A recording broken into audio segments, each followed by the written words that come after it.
Welcome back to the Allegheny Northern. I want to show you what I've been working on here. It is a passenger terminal where all of my Amtrak trains and commuter trains can lay over basically when they're not making trips around the layout. Okay, so what prompted this was I have a collection of Amtrak equipment. It looks really nice. It runs really well. It's all Gator stuff with the exception of one Atlas locomotive. And there's also a couple Athearn. Their coaster, which I know is not an East Coast layout railroad, but the colors are kind of fun. And it so I used a little modeler's license as to why I'm running a coaster train. But the trains needed a place to lay over and basically to be on display, because when they're not running around the layout, there was no place to park them, and so they became an operational nightmare. I could have laid them over into a regular yard, but that isn't realistic, so they needed a home of their own. And I didn't quite know what I wanted to do with them, so I went on to the internet and looked for station kits.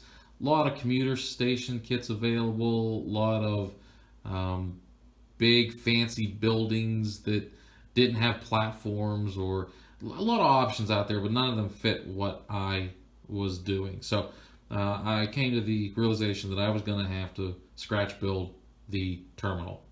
And I still didn't know quite what I wanted to do, so before I went out and bought loads and loads of styrene at a fairly expensive price, I decided I was going to mock it up. And what I did was basically a technique that I'm calling massing. And that was to get the general shape of what the building would look like, minus all the details. So to do that, I used Gator board. It's just a foam core board. You can get it at Walmart, which is convenient because everything else right now is closed. And it goes together real nice with hot glue.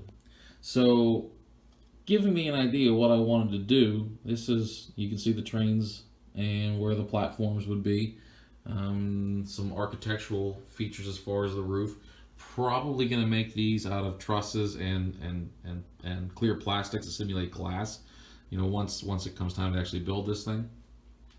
Then you come around to the front of the building. So this will be where, this will be a drop off. This will be the main entrance into the building. Probably going to do some kind of a grand entrance. I don't know, there might be a staircase here. This is 2 stories in N scale.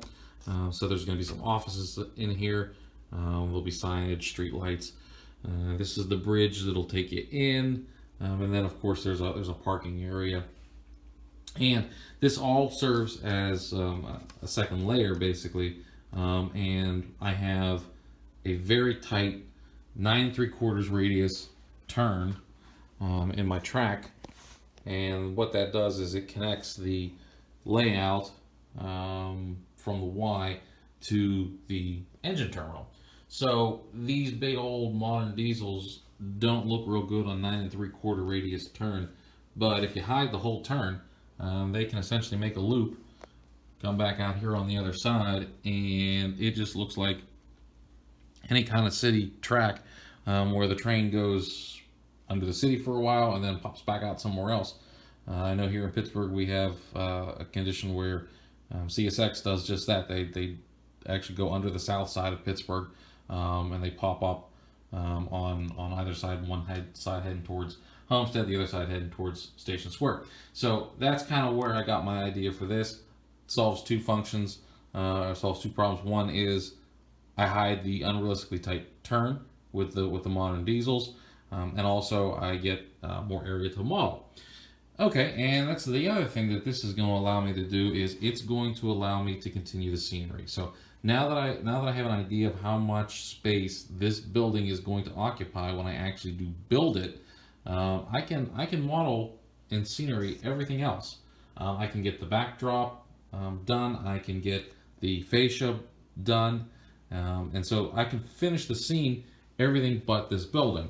And this building is obviously going to be very large, and it's going to take a very, very long time to scratch build.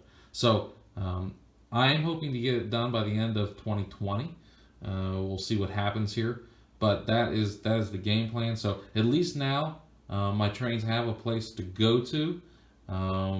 They have a destination that they can park, and you can get the idea. Okay, it's in a terminal, so I have some operating interest, even though it's not the actual building. Plus, I can now model to both sides. So if you've got a spot on your layout where you just can't figure out what you want to do, I highly recommend something like this. Goes together real nice with hot glue, cuts real easy with a hobby knife. The only other thing you're going to need is some sort of metal straight edge to keep your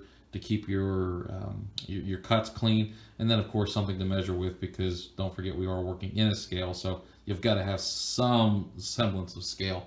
But then you can do something like this to get you through, and now you kind of have an idea of what sorts of parts and pieces you need to go out and buy to actually do the scratch build. So hope this is helpful to you. Hope it gives you some ideas, something that you can do in your time here, and love to see what you guys come up with. So feel free to make comments, make suggestions, and of course, if you've done something like this in the past, share it with everybody else here on YouTube.